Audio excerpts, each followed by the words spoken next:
Hi friends and family, welcome to AK family. So இப்போ என்னென்னு பார்த்தீங்கன்னா, ஒரு சூப்பரான ரெசிபி வீடியோ தான். ஒரு lunch box recipe, carrot capsicum masala rice எப்படி செய்கிறதுன்னு சொல்லி தான் இந்த வீடியோவில் உங்களுக்கு காமிக்க போகிறேன். ஸோ அதுக்கு வந்து ஒரு 3 கேரட் எடுத்து நல்லா துருவி வச்சுருக்கேன். நம்ம பெரிய பிளேட் இருக்கும் இல்லையா, ஸோ அதில் எடுத்து துருவி வச்சுருக்கேன். கேப்சிகம், ஆனியன், இஞ்சி, பூண்டு, கருவேப்பிலை, பச்சை மிளகாய் எல்லாமே வந்து கட் பண்ணி ரெடியாக வச்சுருக்கேன். இப்போ வந்து அடுப்பில் வந்து ஒரு கடாயை வச்சுட்டு அதில் வந்து தேவையான அளவு எண்ணெய் ஊற்றிக்கலாம். எண்ணெய் கொஞ்சம் அதிகமாகவே ஊற்றிக்குவோம். எப்பொழுதுமே வந்து வெரைட்டி சாதம் செய்யும்போது நம்ம வந்து அதிகமாக எண்ணெய் ஊற்றணும் அப்படின்னா சாதம் கொஞ்சம் பொல பொலன்னு நல்லா வரும். ஸோ அதுக்காக கொஞ்சம் எக்ஸ்ட்ரா வந்து ஆயில் ஊற்றிக்கலாம். எண்ணெய் காஞ்சதும் இதில் இப்போ வந்து கொஞ்சமாக சோம்பு சேர்த்துக்கணும். யூஸ்வலாக நம்ம கேரட் ரைஸ் வந்து கடுகு சேர்த்து தாளிப்போம். பட் இது வந்து கொஞ்சம் டிஃப்ரெண்ட்டாக செய்கிறதுனால அதில் வந்து சோம்பு சேர்த்துக்கிறேன்.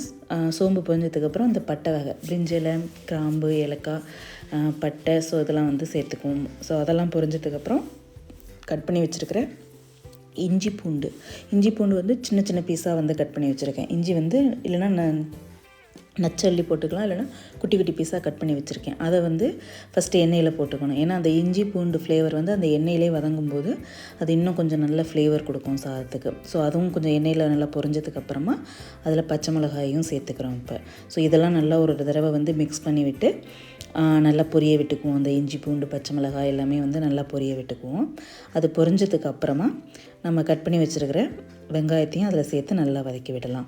இதில் வந்து நல்லா வதக்கி எடுத்துக்கணும். நம்ம இதில் வந்து கேரட் கேப்சிகம் வேகிறதுக்குலாம் நம்ம தண்ணி ஊற்ற போகிறது கிடையாது. ஸோ அதனால் அந்த எண்ணெயிலே ஃபுல்லாக எல்லாமே வந்து வெந்து வரணும். ஸோ அது டைம் எடுத்து நல்லா வதக்கணும். இப்போ வந்து பச்சை மிளகாய், இஞ்சி பூண்டு எல்லாம் பொரிஞ்சதுக்கப்புறமா அதில் கட் பண்ணி வச்சுருக்கிற வெங்காயத்தையும் அதில் சேர்த்து நல்லா வதக்கி விடலாம்.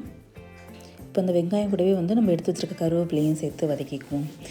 யூஸ்வலாக நான் எப்பொழுதும் வந்து கருவேப்பிலை வந்து கடுகு இந்த சோம்பு போடும்போது நான் போட மாட்டேன். ஏன்னா அது வந்து ரொம்ப வதங்கிது அப்படின்னு இந்த வெங்காயத்தோடு போட்டு இது பண்ணால் தான் அந்த ஃப்ளேவர் அப்படியே ஃபுல்லாக இருக்கும். ஸோ அதனால் எப்பொழுதும் வெங்காயத்து கூட தான் போடுவேன்.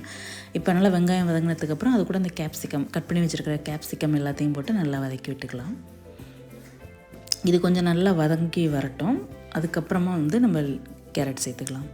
ஒரு 2-3 மினிட்ஸ் நல்லா கேப்சிகம் வந்து வதங்கினதுக்கப்புறமா நம்ம துருவி வச்சுருக்க கேரட் வந்து இதில் சேர்த்துக்கணும். கேரட் வந்து அந்த பெரிய ஹோலில் வந்து சீவி எடுத்துக்கிட்டோம் அப்படின்னு சொன்னால் கொஞ்சம் பெரிய பெரிய பீஸாக வரும். ஏன்னா இது வதக்கினதுக்கப்புறம் சின்னதில் சீவணும் அப்படின்னா வதங்கினதுக்கப்புறம் அது இல்லாமல் போயிடும். ஸோ இது மாதிரி பெருசாக இருக்கும்போது நம்ம சாதத்தில் வந்து மிக்ஸ் பண்ணும்போது அந்த கேரட்லாம் கிடக்கிறது பார்க்குறதுக்கும் நல்லாயிருக்கும். ஸோ பிள்ளைங்களுக்கு வந்து கொஞ்சம் டெம்ட் ஆகும். ஸோ அந்த கலராக ஆரஞ்சு கலரில் இருக்கிறத பார்த்து ஸோ நல்லா சாப்பிடுவாங்க. ஸோ இப்போ எல்லாமே வந்து கேரட் கேப்சிகம் எல்லாமே போட்டாச்சு.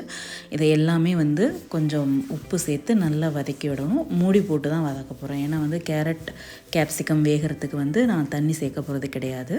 அதனால் மூடி வச்சு ஒரு 7 to 8 மினிட்ஸ் வந்து நல்லா வதக்கி விட்டோம் அப்படின்னு சொன்னால் நல்லா கம்ப்ளீட்டாக வெந்துடும். ஸோ அதுக்கப்புறம் என்ன மசாலா சேர்க்குறாங்கன்னு சொல்லி பார்க்கலாம். ஸோ இப்போ இதில் வந்து சிம்பிள் மசாலா தான். ஃபஸ்ட்டு கொஞ்சமாக மஞ்சத்தூள் சேர்த்துக்கிறேன். அதுக்கப்புறமா கொஞ்சமாக கரம் மசாலா, மஞ்சத்தூள், கரம் மசாலா, மிளகாத்தூள். ஸோ இவ்வளோ தான் வந்து இதில் நான் சேர்க்கக்கூடியது. ப்ளஸ் கொஞ்சமாக ஜீரகத்தூள். ஸோ இவ்வளோ தான் வந்து இதில் சேர்க்கக்கூடியது. மல்லித்தூள்லாம் சேர்க்க வேண்டியதில்லை. மல்லித்தூள் சேர்த்தோம் அப்படின்னு சொன்னால் அது ஒரு குழம்பு மாதிரி ஆகிடும். ஸோ அதனால் மஞ்சள் தூள், கரம் மசாலா, கொஞ்சமாக ஜீரகத்தூள் அண்டு மிளகாத்தூள் இவ்வளோ தான் வந்து நம்ம சேர்க்க போகிறோம். இப்போ எல்லா மசாலாவும் சேர்த்து எல்லாத்தையும் வந்து நல்லா வதக்கி விடுவோம். மூடி போட்டு நல்லா வதக்கி விடுவோம். லாஸ்ட்டாக எப்படி வதங்கி வந்திருக்குன்னு சொல்லி காட்டுறேன் உங்களுக்கு.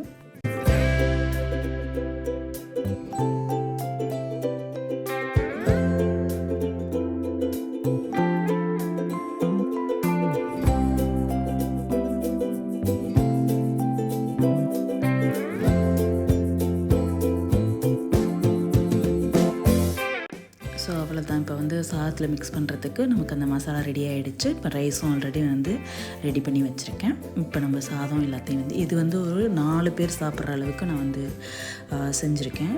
ஸோ இப்போ வந்து சாதத்தை எல்லாத்தையும் வந்து அந்த மசாலாவில் போட்டு பிரட்டி எடுத்துக்கலாம். ஸோ ஃபைனலாக வந்து எல்லாம் கிளறி முடிச்சதுக்கப்புறம் அதோட அவுட்புட் எப்படி இருக்குன்னு சொல்லி பாருங்கள். பார்க்குறதுக்கு நல்லா அட்ராக்டிவாக இருக்குது. அதே சமயம் டேஸ்ட்டும் வந்து நம்ம யூஸ்வலாக சாப்பிட்ற கேரட் சாதம் மாதிரி இருக்காது இது. அதே சமயத்தில் இப்போ இஞ்சி பூண்டு கரம் மசாலா பட்டை வகையெல்லாம் போட்டு தாளித்ததுனால அந்த ஒரு கறி குழம்பு டேஸ்ட்டில் இருக்கும்னு சொன்னாலும் அது ஒரு ரெண்டும் மிக்ஸ் ஆகி இது ஒரு நல்ல டேஸ்ட்டாக இருக்கும். ஸ்டார்டிங்கில் எனக்கும் இது வந்து எப்படி இருக்கும்னு தோணுச்சு. பட் ஆனால் சாப்பிட்டு பார்த்ததுக்கப்புறம் இது வந்து அடிக்ட் ஆகிட்டோம். இப்போலாம் கேரட் சாதம் அப்படின்னாலே இந்த மெத்தடில் தான் நாங்கள் செய்வோம். இதில் மெயினாக என்னென்னா வேர்க்கடலை இருந்தது அப்படின்னு சொன்னால் வந்து ஆட் பண்ணிக்கோங்க. ஏன்னா என்கிட்ட இப்போ வேர்க்கடலை இல்லை அப்படிங்கிறதுனால அதில் சேர்க்கலை. மெயினாக இந்த டிஷ் இன்றைக்கி நான் வந்து ரெடி பண்ணதே வந்து கேப்சிகம் வாங்கிட்டு வந்து ரொம்ப நாளாக ஆச்சு, வீணாக போகிற கண்டிஷனில் இருக்குது அப்படின்னு சொல்லிட்டு சரி ஓகே இந்த ரைஸ் செஞ்சிடலாம் அப்படின்னு சொல்லிட்டு. இதில் மெயினாக வந்து கேரட்டு இந்த கேப்சிகம் சேர்த்து செய்யும்போது தான் உங்களுக்கு பர்ஃபெக்டாக இந்த டேஸ்ட் வரும். ஏன்னா அந்த கேப்சிகமோட வாசம் எல்லாமே இதில் இறங்கியிருக்கும் இந்த சாதத்தில். இதுக்கு நம்ம வந்து பெருசாக வந்து சைட் டிஷ்லாம் எதுவும் மெனக்கிட தேவையில்லை. ஜஸ்ட் அப்பளம் மட்டும் இருந்தாலே போதும், ஆப்டாக இருக்கும். ஸோ இதில் கொஞ்சம் இப்போ வந்து சாதத்து மேலே கொத்தமல்லியும் சேர்த்து நல்லா கிளறிக்குவோம். ஸோ இப்போ வேர்க்கடலை இருந்து சேர்த்தோம் அப்படின்னு சொன்னால் இன்னும் நல்லாயிருக்கும். மோஸ்ட்லி எல்லா வெரைட்டி ரைஸுக்குமே அந்த மாதிரி வேர்க்கடலை சேர்த்தோம் அப்படின்னா சூப்பராக இருக்கும். ஸோ ஃபைனலாக இந்த மாதிரி கலர்ஃபுல்லான ஒரு மசாலா கேரட் கேப்சிகம் சாதம் வந்து ரெடி ஆகிடுச்சு. ஸோ இதே மாதிரி நீங்களும் ட்ரை பண்ணி பாருங்கள், கண்டிப்பாக நல்லாயிருக்கும். ஸோ தேங்க்ஸ் ஃபார் வாட்சிங், keep supporting, subscribe, like, share. Thank you, bye bye.